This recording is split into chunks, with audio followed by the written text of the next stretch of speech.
علمی، اصلاحی، دعوتی اور تحقیقی بیانات کے لیے مولانا ڈاکٹر سعید عاطف کے چینل کو سبسکرائب کریں۔ حضرت یوسف علیہ السلام کی ایک دعا ہے، کمال کی دعا ہے، اللہ تعالیٰ ہم سب کو اس کا فیض عطا فرمائے۔ فرمائے فاطر السماوات والارض انت ولی فی الدنیا والآخرہ توفنی مسلما والحقنی بالصالحین۔ زمین و آسمان کے بنانے والے آپ ہی دنیا میں میرے ساتھی، انت ولی فی الدنیا، اور آخرت میں بھی، تو مجھے جو موت عطا فرمایا وہ اپنی فرما برداری پر، اور میرا جو انجام ہو وہ صالح لوگوں کے ساتھ ہو۔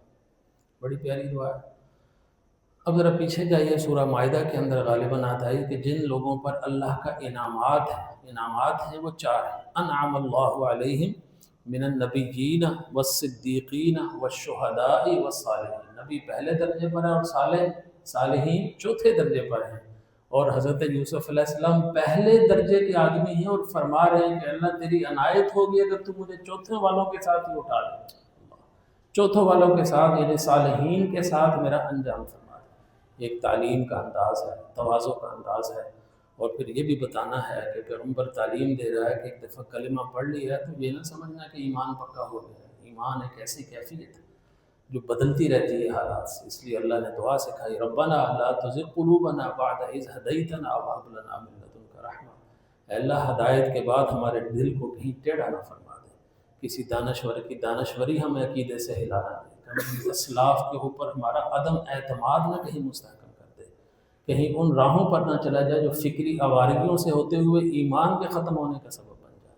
اسی لیے نبی کریم صلی اللہ علیہ وسلم نے ایک اور دعا سکھائی، وہ بھی کمال کی دعا ہے۔ شک علم کی بنیاد ہے، شک سے علم بڑھتا ہے۔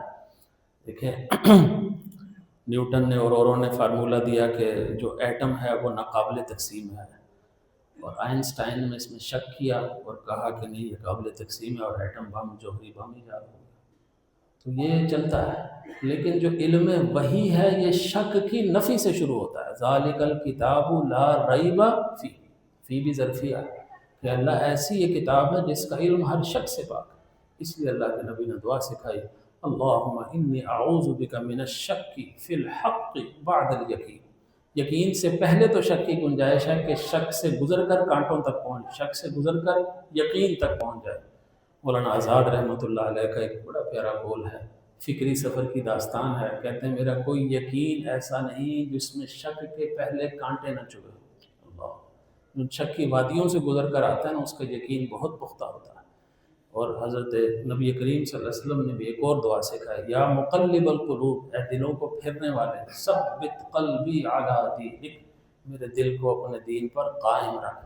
تو وسوسوں سے پناہ، اور صورت جو آخری ہے اس کے اندر یہی ہے، فلک کے اندر جسمانی عوارض سے پناہ، اور ناس کے اندر وسواس سے پناہ ہے۔ اللہ الذی یوسوس فی صدور الناس من الجنۃ والناس، مردوں میں سے ہو، عورتوں میں سے ہو، جنوں میں سے ہو، انسانوں میں سے ہو، جو ہمیں یقین سے شک کی وادی کی طرف لے جائے، جو ہمارے بڑوں سے ہمارا یقین کا رشتہ متزلزل کر دے، وہ کسی روپ میں بھی آئے، وہ الہی پیغمبر کا ماننے والا نہیں ہو سکتا، وہ گمراہیوں والا ہے۔